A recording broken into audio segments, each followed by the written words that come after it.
Welcome to another Tuesday tip. I have Ebony here with me today. She's just all into techie stuff. And we have been getting a lot of calls from you guys as to how to count the income for gig drivers or ride share. I'll say, I've got to go to the grocery store. And Ebony will say, well, my groceries are being delivered. So tell us about some of those handy things that you use. So I use Shipt. There's Instacart. Whenever I travel for work, it's always Uber or Lyft. So, ride sharing and food delivery. I love it. It makes life so convenient. That's what you tell me. And see, I'm kind of old fashioned, kind of stuck, and don't do a lot of that. A lot of you as managers are kind of like me. Our pool of managers and owners and agents is just so wide and so vast that some of us like those kind of things and some of us don't. For instance, the calls that we have been receiving is, how do I count Uber income and how do I count Lyft income? Well, property managers, we want you to listen up. It has been said that HUD hadn't told us how to count it. And at first they didn't, Ebony. They really didn't tell us how we were to count it.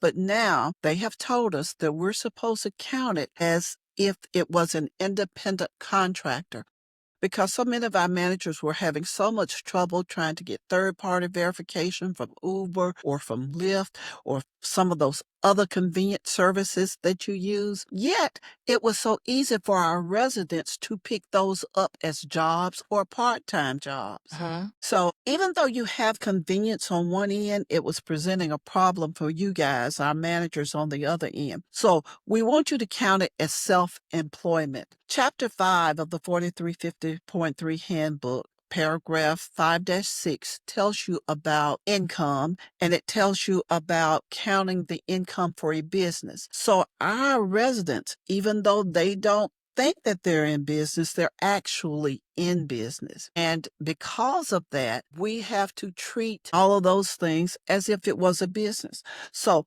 what we need for them to do is we need for them to verify their income, and they'll verify their income through the form which one of these services gives them at the end Okay. of the year. And also, I want you guys to keep in mind that we don't count the gross, we count the net, because expenses are taken from it as if they were a business. So they can claim gas, tires, automobile services, anything that they spend to advertise or to get that business off the ground, they can write off. So you actually want to look at their net. You don't want to look at their gross. As you can see, your residents can make quite a bit. Don't be upset with them because they want to work. Be upset with them because they don't want to provide the proof. And what you need is you need acceptable proof. You need the 1099, the Schedule C from their tax returns, and they have those, or they should have those.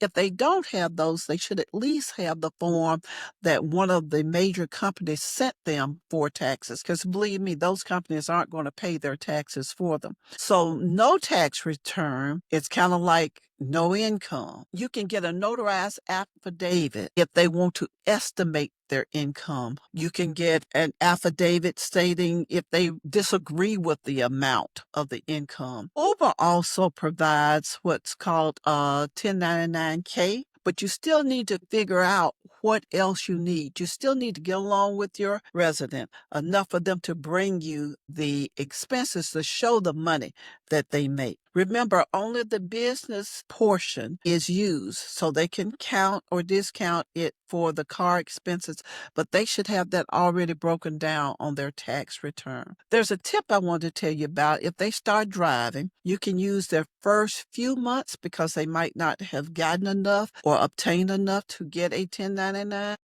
Then you can use their first couple of months to average it. There's just so many ways that you could work with your residents. Use finesse, kindness, empathy to talk with them and to get them to bring you the documents that you need. You also want to check with your state agency for any local requirements that they may have. Ride sharing is kind of easy. I don't do it because, like I said, I'm kind of old fashioned. If I have an Uber or a Lyft, I usually ride with Ebony or my daughter. This She'll is order me true. one, you know? And just keep in mind, however, that HUD did not tell us in the past exactly how, but they are telling us now that they want us to count this as income, and we're to count it as any income an independent contractor would have. And don't forget to use the reference in the book to help you. Can you think of anything else we need to tell our audience, Ebony? But I think you've covered it all. Okay. For those of you who like it, good luck. For those of us who don't, okay. We'll talk to you next week with some other things and some other tips. Now, usually we do a session of questions that you have. So next Tuesday, we'll do questions that you have that have come in. Thank you, and we'll see you next week.